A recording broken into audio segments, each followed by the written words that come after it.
안녕하십니까. 자, 이번 강의는 교재 87페이지입니다. 87페이지 하단에 보시면 제6항 정관의 변경이 나옵니다.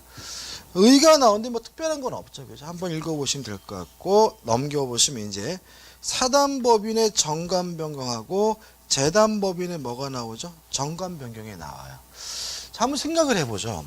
자, 우리가 사단법인의 정관을 변경한다 할 수가 있겠죠. 왜냐하면 사단법인이라는 것은 그 안에 뭐가 있는 거죠? 사원총회가 있으니까 사원총회 결의를 하고 또 주무관청의 허가를 받는다면 사단법인은 정관을 변경하는 것이 가능해요. 그렇지만 재단법인의 경우에는 재산의 집합에다가 법인격을 구효한 것이기 때문에 개념상 뭐가 존재하지 않아요? 사원이 존재하지 않고 사원총회가 존재하지 않으니까 원칙적으로 재단법인은 정관을 뭐 할 수 없겠어요? 변경할 수가 없겠죠. 물론 예외는 있어요. 그죠?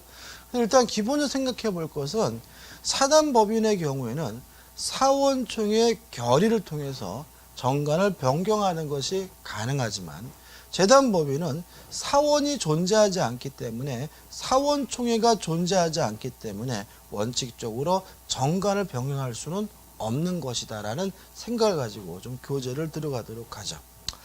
자, 2번 사단법인의 정관 변경이 나옵니다. 1번 요건인데 의결정족수를 기억하셔야 되겠죠. 첫째, 사원총회 3분의 2 이상의 찬성이 필요하고요. 그 다음에 또 반드시 뭘 받아야 되냐면 주무관청의 허가를 얻어야 합니다. 만약에 주무관청의 허가가 없다면 그러한 정관 변경은 뭐가 돼요? 무효가 되는 것이죠. 2번 사단법인 정관 변경의 한계가 나와요. 1번 본질에 반하는 정관 변경은 무효입니다. 다시 말하면 본질에 어긋날 수는 없는 거고요. 2번 목적 변경 일단은 가능하지만 이것도 결국은 본질에 반할 수는 없기 때문에 비영리법인을 영리법인으로 바꾼다거나 이런 것들은 뭐 되지 않습니까? 인정되지 않습니다. 자, 문제가 되는 것은 뭐냐면 3번 변경금지 규정이에요. 자, 이게 무슨 말이냐면 처음에 사단법인을 만들면서 정관에다가 정관의 내용은 변경할 수 없다라고 규정을 해놨어요. 그러면 그 규정 때문에 정관을 전혀 변경하지 못하느냐? 그건 아니라는 거죠. 그때는 3분의 2가 아니라 총사원의 동의를 얻는다면 그때도 변경하는 것이 가능하다는 거 기억해 두시면 돼요. 어려운 거 없죠, 그죠? 정리해 볼까요? 자, 사단법인은 정관을 변경할 수가 있습니다. 어떻게 해요? 총사원의 3분의 2 이상의 찬성을 얻었어. 거기다가 또 주무관청으로부터 뭘 받아야 돼요? 허가를 받아야 되는 거죠.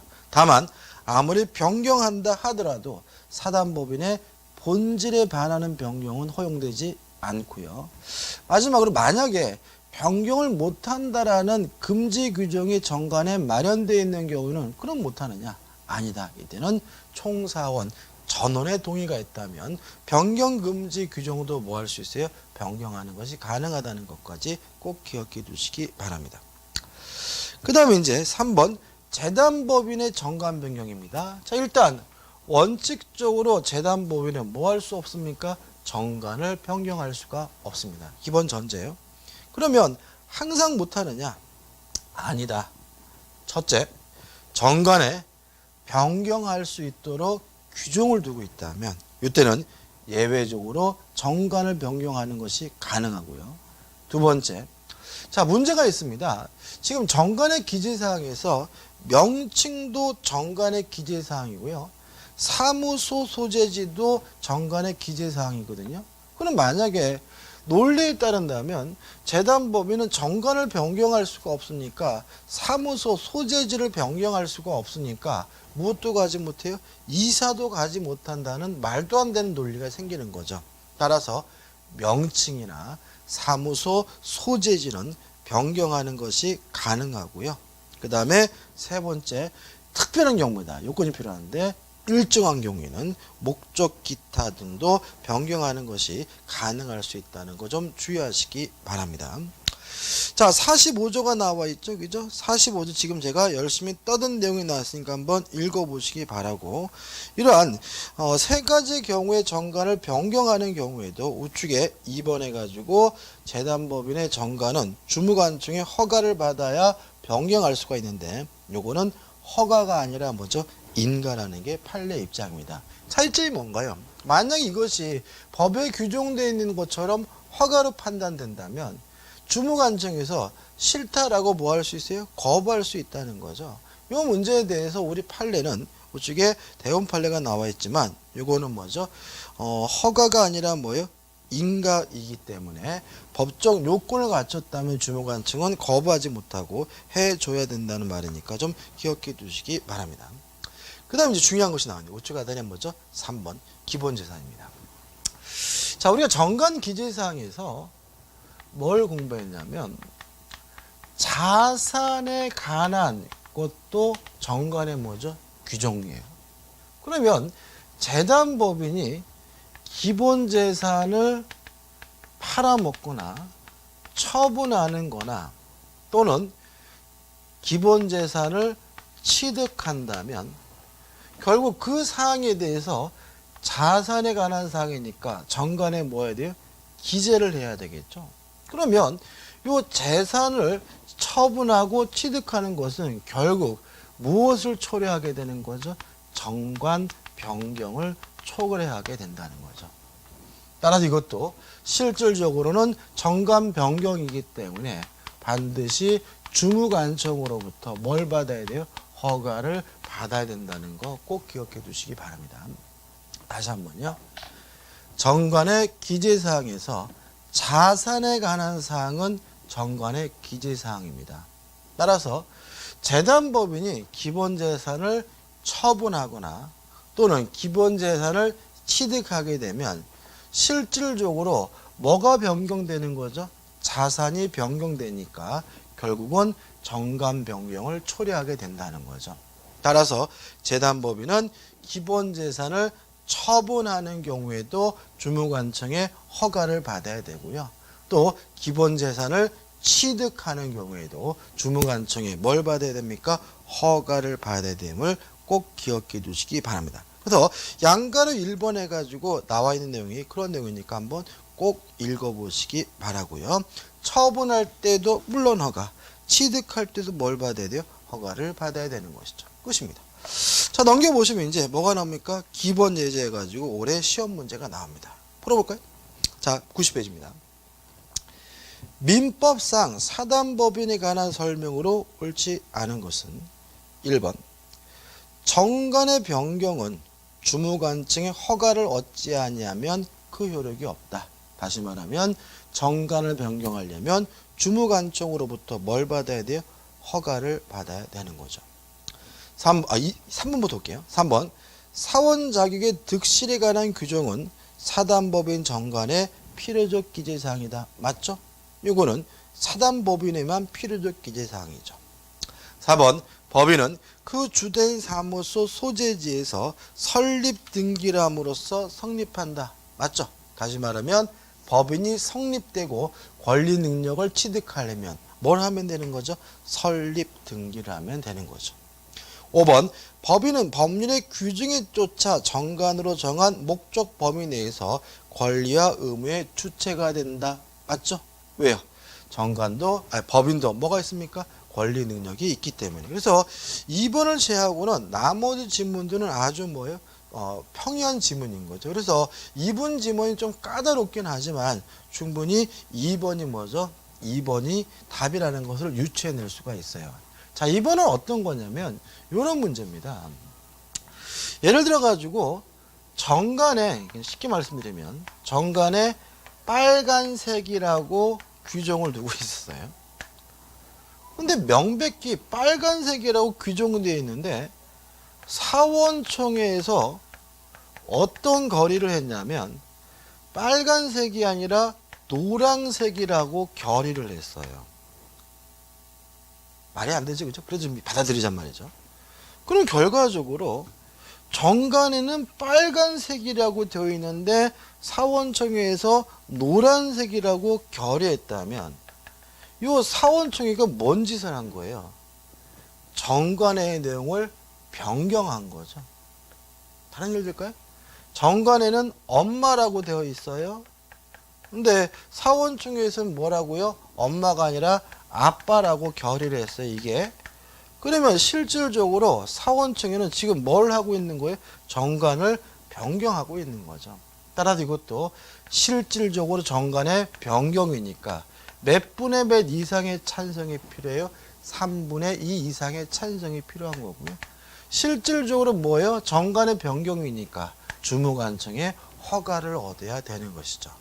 2번을 볼게요. 정관의 규범적 의미의 내용과 다른 해석이 사원청에 결의하여 표명된 경우. 정관에 뭐라고요? 빨간색이라고 되어 있는데 사원청에서 뭐라고 했다고요? 노란색으로 한 경우. 그 결의에 의한 해석은 그 구성원에게 구속력이 있다. X죠. 실질적으로 무엇을 한 것은 정관을 변경한 것이니까 이것이 구속력이 발생하려면 뭐가 필요한 거죠? 주무관청의 허가가 필요한 거죠. 따라서 주무관청의 허가가 없다면 그 결의는 뭐인 거죠? 무효인 것이니까 답은 몇 번이 되는 거죠? 2번이 된다는 거 주의하시기 바랍니다. 물론 이거는 좀 특이한 판례가 시험에 출제가 됐는데 이런 판례들은 또 나오기는 어렵습니다. 그죠? 또 나오기는 어렵기 때문에 뭐 내년에 또 나온다라고 장담할 수는 없지만 그래도 좀 간단한 거니까 좀 기억해 두시기 바랍니다. 자, 이제 제7항에서 이제 법인의 소멸이 나옵니다.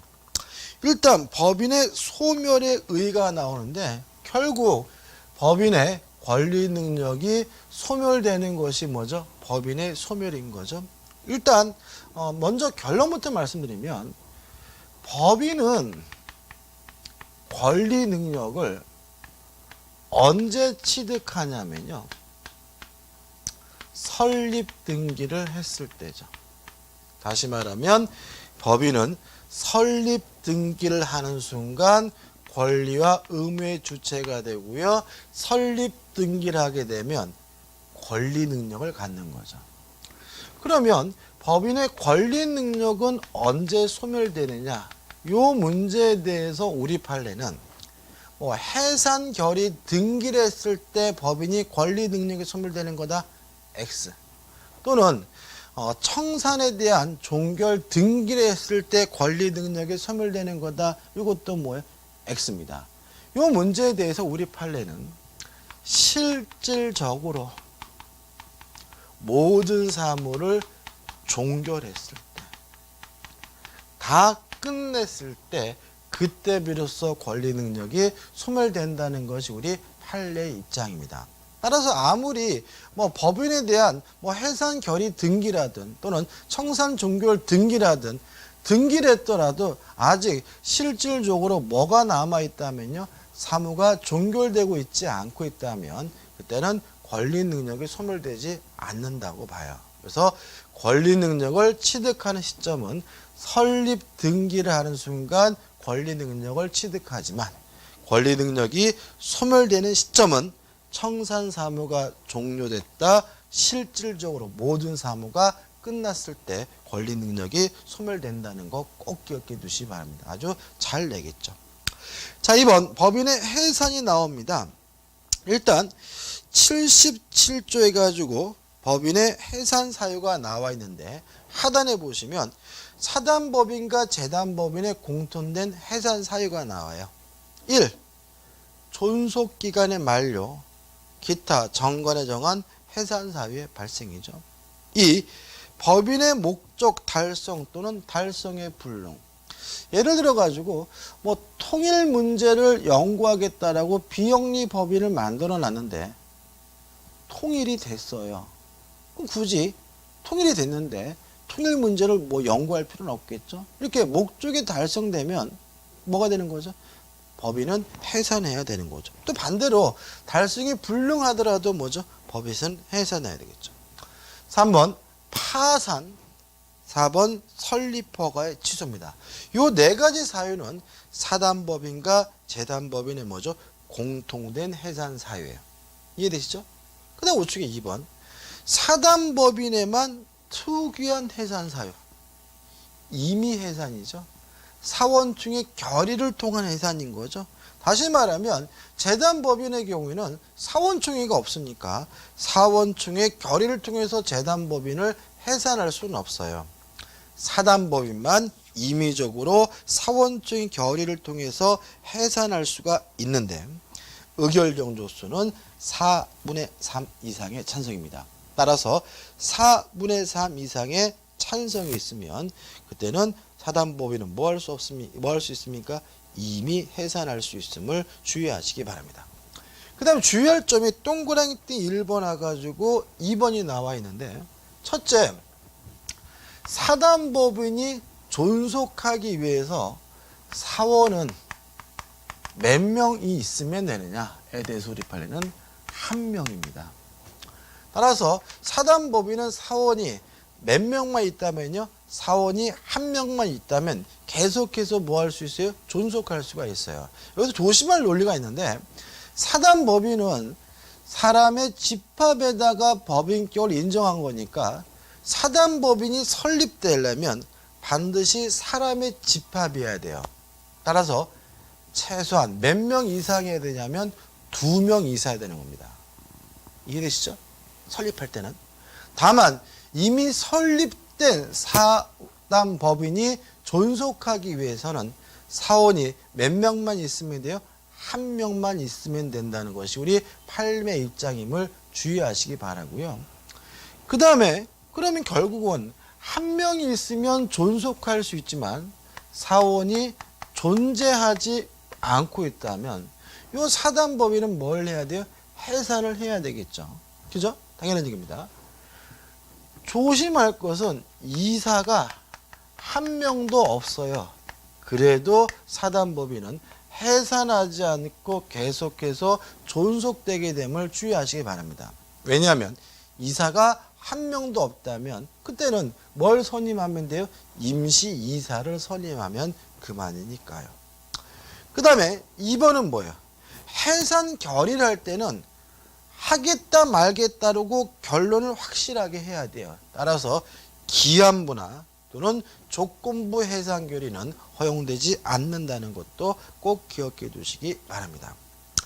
그 다음 3번, 이제 법인의 뭐죠? 청산이 나오죠. 자, 한번 생각을 해보자고요. 자, 이 부분은 제가 사단법인을 기준으로 말씀을 드립니다. 자, 사단법인은 기관이 3가지가 있죠. 이사도 있고 감사도 있고 사원총회도 있어요. 근데 사단법인이 만약에 해산하려고 하려면 몇 분의 몇 이상의 찬성이 필요한 거죠? 4분의 3 이상의 찬성으로서 해산하기로 했어요. 해산 결의를 했어요. 그리고 이제 이 법인을 우리가 뭐라 그러냐면 청산법인이라고 합니다. 왜요? 이제는 해산하기로 했으니까 뭐 일하면 안 되고요. 사물을 처리하면 안 되고 그동안에 사단법인의 재산 등을 뭘 해야 돼요? 청산을 해야 되는 거죠. 그러면 이제 이 청산법인의 대표를 뭐라 그러냐면 청산인이라고 합니다. 그러면 누가 청산인이 되느냐? 이 문제에 대해서 원칙적으로 그동안의 이사가 뭐로 바뀌냐면 청산인으로 뒤바뀝니다. 감사는 어떻게 돼요? 그냥 뭐예요? 감사 그대로예요. 사원총회는 어떻게 돼요? 그냥 그대로 뭐예요? 사원총회예요. 그럼 여기서 캐치할 수 있는 게 뭐예요? 결국은 사단법인이 해산 결의를 통해서 사원총회가 되면, 청산법인이 되면 쉽게 말씀드리면 이사만 명함새로 파면 돼요. 이사가 아니라 뭐라고 바꾸세요? 청산인으로 바꾸세요. 그 외에는 나머지 감사도 원래 그대로 계속해서 뭐 하는 거예요? 존속하는 거고요. 또 사원총회도 원래 그대로 계속해서 뭐 하게 돼요? 존속하게 됨을 주의하시기 바랍니다. 물론 이 청산법인의 업무는 뭐겠습니까? 법인을 청산하는 업무를 수행하겠죠. 자, 우리 교재 보시면 이제 1번 해가지고 의 나와 있고요. 2번 청산법인의 권리 능력. 뭔 일을 해야 돼요? 청산. 따라서 청산의 목적 범위 내에서만 권리 능력을 갖게 되고요. 만약에 청산법인이 청산 목적과 상관없는 행위를 하게 되면 그 행위는 뭐가 돼요? 무효가 된다는 거 주의하시면 되겠죠. 그냥 넘겨보시면 이제 청산법인의 기관에서 첫 번째 이해가죠. 뭐가 나옵니까? 청산인이 나옵니다. 물론 지위는 이사와 똑같아요. 대내적으로는 청산법인의 사무를 집행하고요. 대외적으로는 청산법인을 대표하게 되는데 누가 청산인이 되느냐? 기존의 이사가 뭐로 바뀝니까? 청산인으로 바뀐다는 거 주의하시기 바라고요. 준용 기자님 밑에 보시면 나번해가지고 청산인의 선임과 해임해가지고 1번 법정 청산인. 누가 청산인이 돼요? 이사가 청산인이 되고요. 그 다음에 2번 해가지고 또 뭐죠? 임시이사와 또 특별대리인이 관한 내용이 똑같이 나오니까 한번 읽어보시면 되겠죠. 4번 청산인의 직무권한 뭐랍니까? 청산 사무를 하게 되는데 뭐랍니까? 1번 해산 등기를 하게 됩니다. 다시 말하면 해산 결의가 있다면 등기소에 가서 청산인이 해산 등기를 하게 되고요. 또 주무관청에 해산 신고를 하는 것은 누구의 임무죠? 청산인의 임무가 되고요. 그 다음에 우측에 2번에서 현전 사무를 종결하게 됩니다. 그 다음에 3번 받을 돈이 있다면 돈을 받습니다. 채권을 추심하게 됩니다. 4번 또 갚을 돈이 있다면 채무를 뭐하게 됩니까? 변제하게 됩니다. 그래가지고 88조와 89조가 나와 있는데 좀 까다로울 수가 있기 때문에 한번 읽어볼게요. 자 보세요. 88조 1항 청산인은 취임한 날로부터 2월 내에 3회 이상 공고로 채권자에 대하여 공고 2월 이상으로 정한 일정한 기간 내에 그 채권을 신고할 것을 뭐 해야 됩니까? 채고하여야 합니다. 그래서 보통 이제 공고, 신문 공고 등으로 인해 가지고 우리한테 받을 사람이 받을 돈이 있으면 신고해 주십시오라고 뭐 하게 되는 거죠? 채고하게 되는 거죠. 2항 전항의 공고에는 채권자가 기간 내에 신고를 하지 아니하면 청산으로부터 제외될 것을 표시하여야 합니다. 다 무슨 말이죠? 받을 돈이 있으면 신고하세요. 신고 안 하면 돈 못 받습니다. 돈 띱니다. 이런 내용이 뭐죠? 해야 되고요. 3항 해가지고 공고는 법원의 등기사항의 공고와 동일한 방법을 하여야 되는데 특별한 의미는 없겠죠. 그 다음 이제 89조인데 자 이렇게 대외적으로 이제 공고하는 방식으로 하는데 일반적으로 누가 누구에게 갚을지 다시 말하면 채권자가 누구인지 알 수 있겠죠. 그때는 어떻게 하느냐? 89조입니다. 청산인은 알고 있는 채권자에 대하여는 각각 그 채권 신고를 채고하여야 합니다. 다시 말하면 개별적으로 채고 독촉하게 되고요. 알고 있는 채권자는 청산으로부터 뭐 하지 못합니까? 제외하지 못합니다. 이 정도입니다. 그죠? 그래서 가끔 나오는 부분이긴 한데 뭐 특별한 것은 없으니까 너무 자세히 들어갈 부분은 아니니까 그냥 기본적으로 어떻게 해요? 받을 돈이 있으면 신고하라고 뭐죠? 채고라고. 또 아는 채권자가 있다면 그 사실을 그 사람에게 뭐예요? 개별적으로 채고하여야 한다 정도만 정확하게 기억해 두시면 되겠죠. 넘겨봅니다. 그 다음에 5번이죠. 자녀재산의 인도입니다. 재밌어요, 이 부분이요. 자, 청산을 했어요. 했더니 재산이 남아요. 그러면 남는 재산은 어떻게 할 것인가? 첫째, 정관으로 지정한 자에게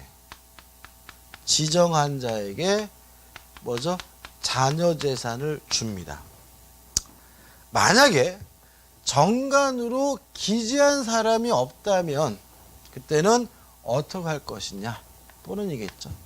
그때는 주무관청의 허가를 얻어 유사한 목적으로 뭐 하냐면 허가를 얻어서 유사한 목적으로 처분하는 것이 가능합니다. 자, 그럼 이렇게 되는 거죠. 정관에 보니까 안영찬한테 주라고 돼 있어요. 그러면 자녀 재산을 누구한테 주면 되는 거죠? 안영찬에게 주면 되는 거죠. 근데 정관에 보니까 누구한테 주라는 말이 없어요. 그러면 어떻게 해요? 주무관청에 허가를 얻어서 유사 목적으로 뭐 할 수 있는 거죠? 처분할 수가 있는 거죠. 그죠? 자, 근데도 만약에 요렇게 했는데도 불구하고 그래도 자녀 재산이 남았어요. 그러면 어떻게 할 것인가? 그때는 국고로 기속하게 됩니다. 다시 말하면 그때는 누구 거가 됩니까? 국가가 가져가게 되는 거죠. 그죠? 그럼 여기서 재밌는 것은 뭐 설립자에게 가져간다는 말도 없고요. 또 뭐 사원들이 구성원들이 나눠 갖는다는 말도 없습니다. 그러다 보니까 이게 비영리법인이잖아요. 그죠? 그러다 보니까 최근에 어떤 일이 생기냐면 학교가 문을 안 닫아요. 그죠? 다시 말하면 이런 얘기잖아요.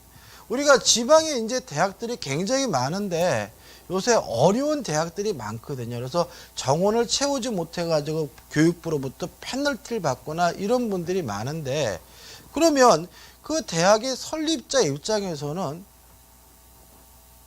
학교를 문 닫고 싶겠죠. 근데 문 닫으면 이 재산이 그 설립자에게 돌아가는 것이 아니라는 거예요. 그죠? 처분할 수도 있고 그래도 남은 누가 가져요? 국가가 계속 가져가니까 이 설립자 입장에서는 학교 문을 못 닫는 거예요. 그죠? 여러분이 한번 생각해 보세요. 제가 예를 들어서 100억을 투자를 해가지고 대학교를 만들었단 말이죠. 근데 이상하게 정원이 안 차고 문제가 있어요. 그랬더니 어쩌고 저쩌고 해가지고 내 재산을 국가가 다 뺏어간다 그러면 뭐 이런 천일공단 만행인 거죠. 제가 나쁜 짓도 한 것도 아니고 교육 사업을 했는데 어떻게 내 재산을 뺏어가나라는 의식이 생기는 거예요. 그러다 보니까 어떻게 해요? 나는 죽어도 학교문 못 닫는다라고 버티게 돼요. 그래서 작년인가 그 국회에서 이런 거 하지 말고 설립자가 한 반 정도는 가져갈 수 있도록 법을 개정하자 이런 말이 있었는데 개정 못하죠. 할 필요가 없는 거예요. 왜요? 반 뺏어가는 것도 열받는 거잖아요. 그죠? 아무튼 현행법상은 정관으로 기재한 자가 같든지 기재한 자가 없다면 유사한 목적으로 처분하고요. 그래도 남는 재산이 있다면 그때는 설립자가 그 돈을 가져가는 것이 아니라 국고로 기속되게 됨을 주의하시기 바라고요. 은근히 상식적이지 않은 것처럼 느껴질 수 있기 때문에 시험 문제 잘 나오는 부분이니까 주의하시기 바랍니다. 그 다음에 하단에 6번 파산 신청이죠. 자, 청산인이 청산사무를 집행하다 보니까 재산보다 갚을 돈이 많아요. 그런 경우에는 지체 없이 파산 신청을 하고요. 이를 뭐죠? 공고해야 됩니다. 여기서 좀 주의할 점이 나오는데 자칫 하단에 보시면 93조가 나오죠. 93조 2항을 볼게요. 청산인은 파산 관제인에게 그 사무를 인계함으로써 그 임무를 종료한다라고 나와 있죠. 그죠? 자, 그럼 생각을 해보자고요. 자, 청산인이 사무를 집행하다 보니까 법인의 재산보다 갚아야 될 돈이 많다면 그때는 파산을 지체 없이 뭐예요? 신청하게 되고요. 신청하고 나서 또 그 사실을 뭐 해야 됩니까? 공고까지 해줘야 되는 거죠. 그러면 이제 요 파산 신청되면 이 법인은 뭐가 돼요? 파산 법인이 되기 때문에 요 파산에 관한 사무는 누구한테 넘어가요? 파산 관제인에게 넘어가고요. 청산인의 임무는 뭐죠? 종료가 된다는 얘기죠. 여기서 주의하실 생각은 그러면 이제 이 법인의 대표는 청산인이 아니라 파산 관제인이구나 라고 이해하시면 안 된다는 거예요. 자, 우리 판례는 파산 사무만이 파산 관제인에게 넘어간다는 것이 우리 판례 입장입니다. 다시 말하면 파산 사무를 뺀 나머지 청산 사무는 계속해서 누가 대표하게 되는 거죠? 청산인이 계속해서 대표한다는 거예요. 따라서 우리 판례는 93조 2항은 청산인의 모든 의무가 종료되는 것이 아니라 어느 범위 내에서요, 파산 사무와 관련된 범위에서 청산인의 임무가 뭐가 된다는 거예요? 종료가 된다라고 판단한다는 거죠. 그래서 보통 이제 어떻게 되냐면 파산 신청을 하게 되면 법원이 파산관제인을 선임하거든요. 보통 누구를 선임하냐면 변호사를 선임합니다. 그러면 이제 그 청산법인은 청산인도 여전히 청산사무를 하고 또 파산사무에 대해서는 법원이 선임한 파산관제인이 뭐죠? 사무를 집행하다 보니까 대표가 뭐죠? 2명이 있는 꼴이 되죠. 그래가지고 막 싸움도 나고요. 둘이 막 재판도 하고 막 난리가 아닙니다. 그래서 이게 파산 선고를 받게 되면 이게 옥상옥 대표가 뭐죠? 2가지 존재가 될 수 있기 때문에 최근에 뭐죠? 굉장히 분쟁이 많이 발생하고 있는 부분이니까 좀 기억해 두시기 바랍니다. 나는 이런 질문 틀리는 거죠. 파산 신청을 하게 되면 청산인의 모든 임무는 종료된다. X. 청산인은 파산 사무에 관한 임무는 종료가 된다. O. 다시 말하면 파산관제인은 뭐에 대해서만요? 파산 사무에 대해서만 사무 집행권이 있고 대표권이 있음을 주의하시기 바랍니다. 그 다음 우측에 7번 청산이 끝났어요. 종결이 되면 3주 내 이를 등기하고요. 주무관청에 뭘 해야 됩니까? 신고를 해야 됩니다. 그러면 여기서 아까도 말씀드렸지만 청산 종결 등기가 있으면 이때 법인이 권리 능력이 소멸되느냐? 아니다. 청산 종결 등기를 했더라도 실질적으로 아직 사무가 남아있다면 그 사람의 그 법인의 권리 능력은 소멸되지 않는다는 거 꼭 기억해 두시기 바랍니다. 그 다음 제8항 해가지고 법인의 등기사항이 나오죠. 1번 설립 등기할 때 설립 등기사항에서 총 9가지가 있는데 이 9가지 꼭 기억해 두시기 바라고요. 주의하실 것은 뭐냐면 8번이요. 8번이죠. 아까 놀랐었지만 이사의 임명이나 면직 방법은 정관의 기재사항이고 이사의 성명과 주소는 뭐죠? 등기사항이라는 거 꼭 기억해 두시기 바라고요. 그 다음에 대항 요건으로서 법인의 등기가 나오는데 이거는 뭐 한번 읽어보시고 외울 건 아닙니다. 끝이에요. 그다음 넘겨보시면 이제 법인의 감독과 뭐가 나옵니까? 벌칙이 나오는데 법인의 감독은요. 평상시에 사무감독은 주무관청이 감독합니다. 만약에 법인이 훼손하거나 청산하게 되면 그때는 법원이 관리 감독한다는 거 꼭 기억해 두시기 바라고요. 그 다음에 벌칙해가지고 민법에도 처벌 규정 등이 나와 있는데 이거는 뭐죠? 볼 필요가 없는 거예요. 그래서 벌칙 규정이 있다 정도만 좀 기억해 두시면 됩니다. 그죠? 그 다음 우측에 이제 제10항 해가지고 뭐가 나옵니까? 권리 능력 없는 사단이 나오고 있는데 일단 자 우리가 이것도 이제 전에 했어요. 그죠? 자 권리 능력 없는 사단이 뭐였습니까? 조직과 체계가 완비됐지만 설립 등기를 안 하고 있는 사람의 모임을 우리가 뭐죠? 권리 능력 없는 사단이라고 한다. 이게 의의고요. 따라서 성립 요건은 실질은 형태는 법인으로서의 조직과 체계를 갖춰야 되는 것이죠. 따라서 교재에 나와 있는 것처럼 1번 규약 정관이 있어야 되고 2번 독자적인 단체적 조직을 가져야 되고 3번 기관의 의결이나 의결 업무 집행 방법이 다수결의 원칙이 해야 되고요. 4번 또 어떻게 해요? 구성원이 가입한 탈퇴하더라도 단체가 뭐죠? 독립해서 존재해야 되고 이렇게 나와 있잖아요. 그죠? 이럴 필요 있는 건 아니에요. 그죠? 그럼 우리가 어떻게 기억하면 된다고요? 사단법인으로서 다시 한번요. 조직과 체계는 다 갖추었지만 설립 등기를 안 하고 있는 사람의 모임이 뭐죠? 권리 능력 없는 사단이다. 그러면 판례가 인정하는 권리 능력 없는 사단이 뭐가 있느냐? 1. 채권단의 청산위원회는 권리 능력 없는 사단으로 봅니다. 중요하진 않고요. 넘겨보시면 2.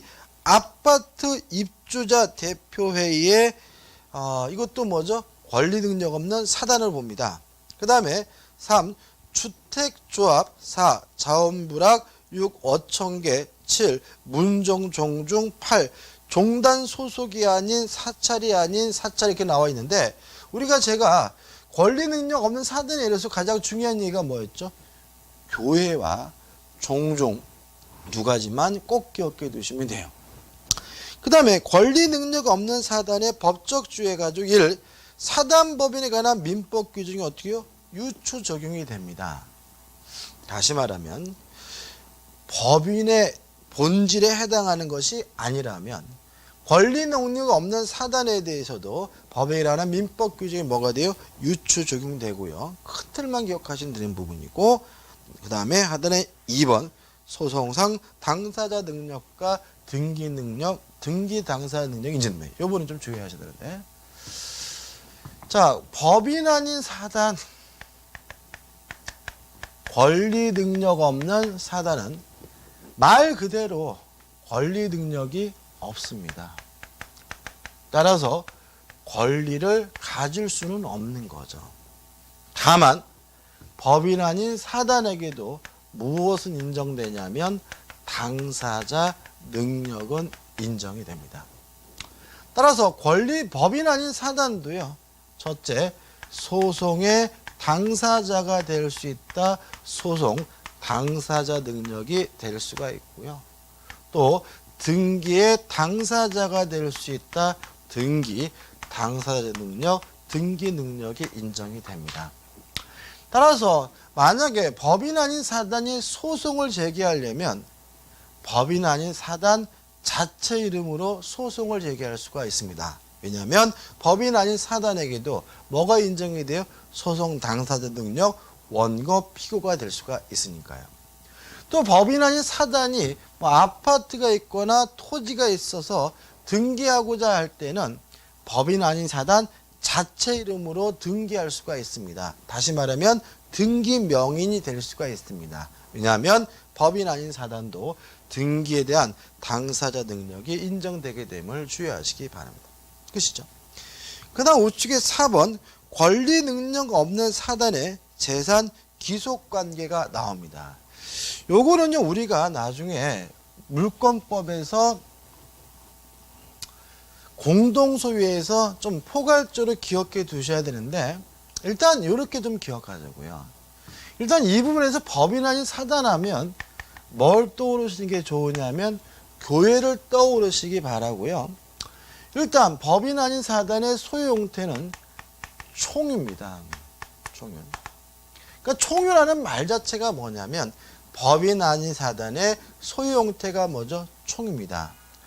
총의 가장 주된 특징은 뭐냐면 지분이 없다는 점입니다. 부존재하는 거죠. 따라서 어떻게 되는 거예요? 교회를 다니면 당연히 그 교회 신도로서 권리가 있는 거고요. 관두면 뭐예요? 땡이라는 거죠. 예를 들어서 제가 서울에서 교회를 다니고 있었는데 갑자기 부산으로 이사 가게 됐어요. 그래서 교회를 어떻게 해요? 옮겨야 되겠죠? 근데 가만 생각을 해보니까 제가 그동안 내는 헌금이 아까워요. 그래서 열심히 계산해 봤더니 교회 재산 중에 655분의 1은 제 것 같아요. 그래도 목사님한테 내 돈 돌려주십시오라고 할 수는 없는 거예요. 왜냐하면 교회 재산은 신도들의 뭐인 거죠? 총유이고 총유는 뭐가 없기 때문에 지분이 없기 때문에 관두면 땡인 것이고요. 관두면서 재산을 분할해 달라고 뭐 할 수는 없는 거예요? 청구할 수는 없는 거예요. 그 다음에 총유물, 목적물에 관한 모든 행위, 보존 행위도 또 이용 계량 행위 같은 관리 행위도 또는 처분, 변경 행위도 다 무엇을 통해서 해야 되냐면 사원총회 결의를 통해서 해야 된다는 것이 우리 민법의 태도고 판례의 태도입니다.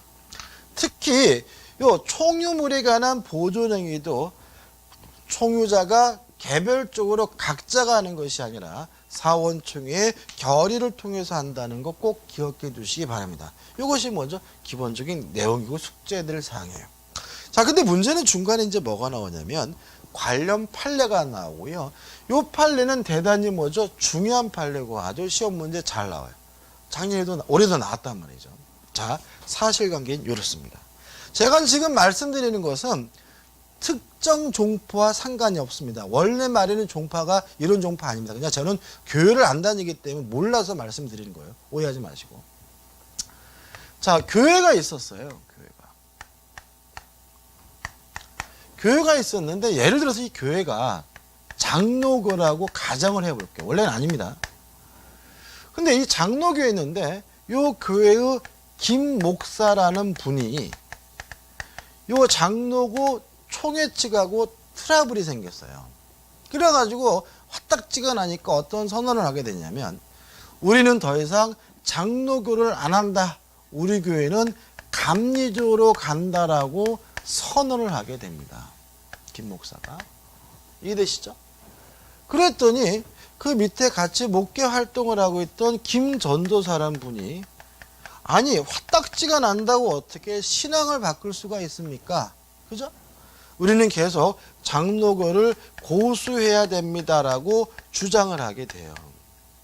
그러는 바람에 이제 신도들이 어떻게 나누게 되는 거죠. 그래서 신도들의 70%가량은 김 목사라를 따르고요.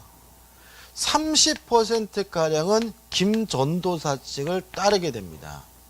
그러다 보니까 요 김 전도사 측은 교회에서 축출돼가지고요. 쫓겨나가지고 천막치고 예배 보는 일이 발생을 한 거죠.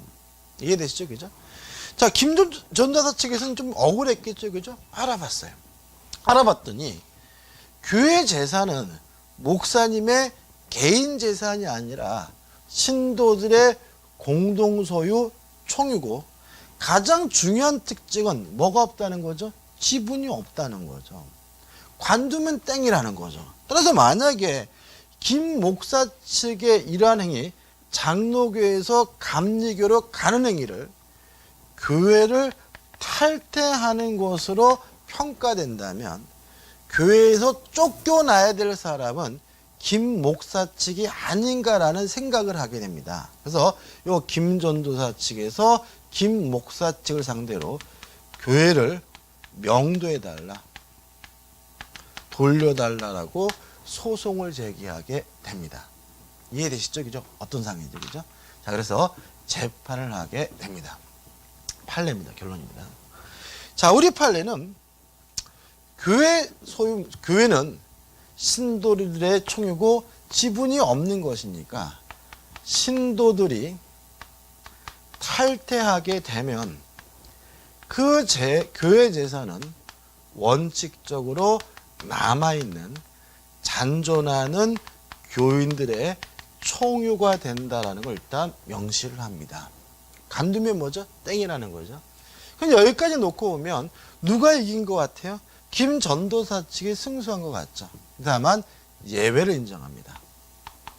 다만 탈퇴한 교인이 3분의 1을 초과한다면 이때는 오히려 교회 재산은 탈퇴한 교인들의 총유가 된다라고 판시하고 있습니다.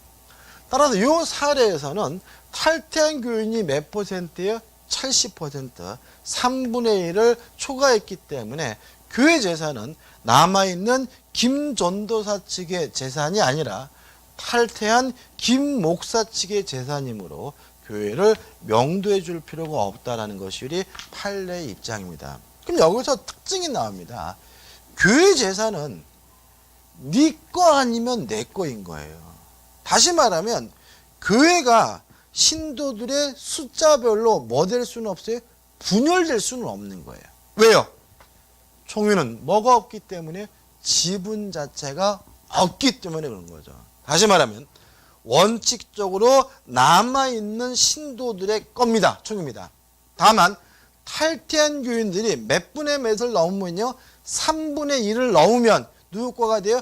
탈퇴한 교인과가 됩니다. 교인들이 사이좋게 뭐 할 수는 없어요? 나눠 가질 수는 없습니다. 왜요? 총유는 뭐가 없기 때문에 지분이 없기 때문에 그렇다는 거 꼭 기억해 두시기 바랍니다. 이해되시죠? 그죠?